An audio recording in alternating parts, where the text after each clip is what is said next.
Bricks আগামী দিনে শক্তিশালী হবে। দেখেন, আমেরিকা বা পশ্চিমা যে সভ্যতা, এই সভ্যতাটা এত বিশাল, এত বড়, এত সম্পদশালী এবং এত সময় ধরে তৈরি হয়েছে যে এটার পতনটাও এরকম না যে আগামীকাল সকালে পতন হয়ে যাবে। সুতরাং এটার পতন হতেও সময় লাগবে এবং এটার বহু অ্যাঙ্গেল থেকে পতনটা হতে হবে। ব্রিক্স যদি কখনো এরকম করতে পারে যে আমরা ডলার বহির্ভূত কোনো কারেন্সি দিয়ে করব, তাহলে কিন্তু ডলার একটা বড় ধরা খেয়ে যেতে পারে। ব্রিক্সের ভবিষ্যৎটা কি, এবং এই ব্রিক্স বনাম পশ্চিমা জোট কাকে প্রায়োরিটি দিচ্ছেন? কারণ পশ্চিমা জোটে আমরা এখন দেখছি কিছুটা দুর্বল বা ক্ষয়িষ্ণু অবস্থায় চলে যাচ্ছে, সেখানে ব্রিক্সের ভবিষ্যৎটা আপনি কীভাবে দেখেন? ব্রিক্সের ভবিষ্যৎ তো ভালো। আমি মনে করি যে ধরেন, যেটা আমরা একটু আগে আলাপ করলাম যে বলয় তৈরি হওয়ার ব্যাপারটা, বলয় তৈরি হওয়ার সাথে তো ফাইন্যান্স এবং ইকোনমির একটা বড় ভূমিকা আছে। ট্রেড, ইনভেস্টমেন্ট, বিজনেস, এগুলোর বড় একটা সম্পৃক্ততা আছে। সেই হিসেবে ব্রিক্স আগামী দিনে শক্তিশালী হবে। দেখেন, আমেরিকা বা পশ্চিমা যে সভ্যতা, এই সভ্যতাটা এত বিশাল, এত বড়, এত সম্পদশালী এবং এত সময় ধরে তৈরি হয়েছে যে এটার পতনটাও এরকম না যে আগামীকাল সকালে পতন হয়ে যাবে।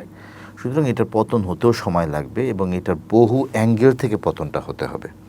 সেই জায়গা থেকে আমি বলবো যে চীনের, যেটা আমি অ্যাপ্রিসিয়েট করলাম, যে চীন যে অর্থনীতিটা, তাদের মিলিটারি এবং পলিটিক্যাল স্ট্র্যাটেজিটা তারা ইকোনমিকে সামনে রেখে করে, ফলে চীন আছে, এরপরে রাশিয়া সহ এরা সবাই মিলে যেটা করছে, এবং ব্রাজিলের মতো সম্ভাবনাময় দেশগুলোও আছে। ফলে এইখানে যদি বাংলাদেশ একটা ভালো অবস্থানে ঝুঁকতে পারে বা যেতে পারে, এবং যদি আমরা আমাদেরকে এইসব দেশ থেকে যদি আমরা আমাদের এখানে যদি আমাদের এক্সপোর্ট ইম্পোর্টটা বাড়াতে পারি, বাংলাদেশের সম্ভাবনাময় খাতগুলো বা পণ্যগুলোকে যদি আমরা ব্রিক্সের দেশগুলোতে নিতে পারি, আমি মনে করি যে বাংলাদেশ খুবই বেনিফিটেড হবে। এবং ব্রিক্স একটা, মানে ব্রিক্সের ব্যাপারে আমাদের মাথায় রাখতে হবে যে ব্রিক্স কিন্তু পৃথিবীর বৃহত্তম জনগোষ্ঠীকে রিপ্রেজেন্ট করে। সুতরাং এটা একটা বড় মার্কেট। সুতরাং ব্রিক্সকে যদি আমরা আরও বেশি ডায়নামিক করতে পারি এবং ব্রিক্সের ব্যাপারে যদি আমরা একটা পলিসি নির্মাণ করতে পারি সবাই মিলে, এবং একটু সাহস রাখতে পারি এবং একটু মানে এই বিষয়টা বুঝে উঠতে পারি যে হ্যাঁ, পশ্চিমা সভ্যতা ইজ গ্র্যাজুয়ালি কোলাপসিং, তাহলে তো আমি মনে করি যে ব্রিক্সের দিকে আমাদের ঝোঁকা উচিত। ডলারের ভবিষ্যৎটা কী দেখছেন? ডলারের ভবিষ্যৎটাই হচ্ছে আগামীর গেম। আগামীর গেম হবে কয়েকটা, তার মধ্যে হয়তো লং রানে গেম হবে পানি নিয়ে, আরও অনেক কিছু আসবে। বাট আপাতত শর্ট টার্মে যে লড়াইটা, সেটা ডলার কেন্দ্রিক হবে।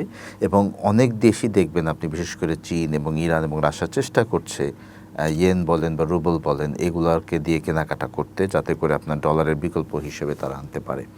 এটা যদি তারা সাকসেসফুলি করতে পারে, এবং আমি আজকে দেখলাম যে বিশ্ববাজারে সোনার দাম কমছে, যদি এইভাবে যদি উঠানামাটা করতে করতে যদি ধরেন ডলারের পুরো ক্রেডিবিলিটিটা যদি একটু করে দুর্বল করে ফেলা যায়, তাহলে কিন্তু আগামীতে ডলারের একটা ক্রাইসিস হতে পারে। এবং এইটা ছাড়া আপনি ওই যে যেটা বললাম যে পশ্চিমা সভ্যতার পতনটা সময় লাগবে, এই সময়টার একটা বড় কারণ হচ্ছে ডলার। এই ডলারের আধিপত্যটা কমাতেও সময় লাগবে যদি এটা পারে। এবং ধরেন ব্রিক্স যদি কখনো এরকম করতে পারে যে আমরা ডলার বহির্ভূত কোনো কারেন্সি দিয়ে করব, অথবা ইউরোপীয় ইউনিয়নের মতো যদি তার একটা কমন কারেন্সিতে যেতে পারে, অনেক কিছুই হতে পারে, বলা যায় না, তাহলে কিন্তু ডলার একটা বড় ধরা খেয়ে যেতে পারে।